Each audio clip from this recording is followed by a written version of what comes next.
We were talking earlier about the three distances. Who remembers? Far, close, and middle.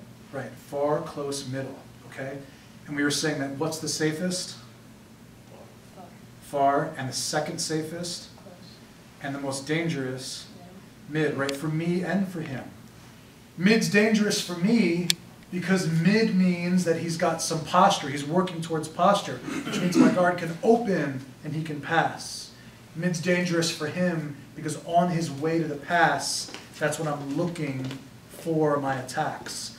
So here's an example where we remember crawling to this postured position before, and before we get too far back where we're actually safe, maybe I already start to hold the arms. Right, so he's putting like some pressure on the chest and some pressure on the stomach, and I'm holding the arms, right, already. And look what I can do. From here, I can't easily jump to an arm lock, but I can, if I like, I can put the foot in the hip maybe, and I can jump to the shoulder. Now, if you can do this without the foot in the hip, because that's a telltale sign the arm lock's coming, it's nicer. So here's what I recommend. Just open the guard a little bit and move your hips this way. Using your inner thighs, just do that.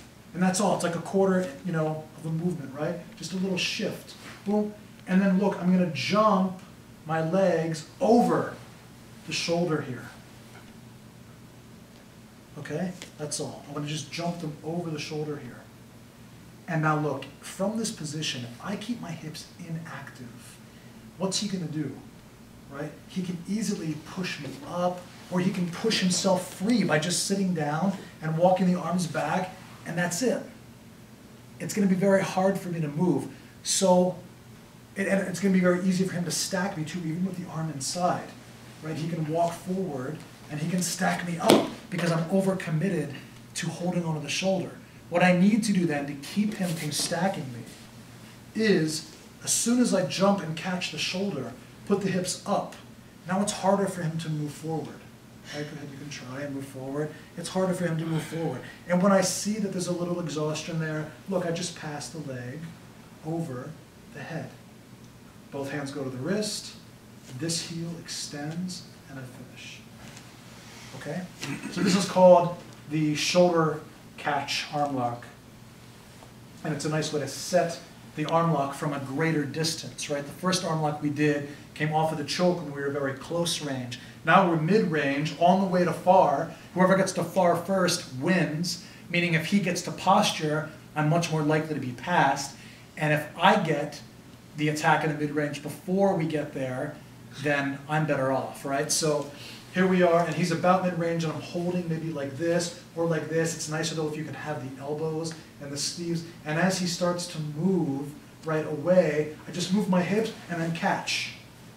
And I just lock this down here, and let's see, where he's going to move now. He's probably going to struggle a little bit to get free. So to keep him a little more still, I can lift my hips and keep them active. Now I can just hold the arm and look, pass the leg over the head. Just like this. Keep the knee where it is. Thank you. Keep the knee where it is and just pass here. Right? I don't need to do this. I'm already close. Let me just touch there, right over the face. Both hands on the wrist, and then I push. That's it. Okay, regular speed. And you can put the postured grips like this, and I move to. That's it. All right, guys, make sense? Okay, let's give it a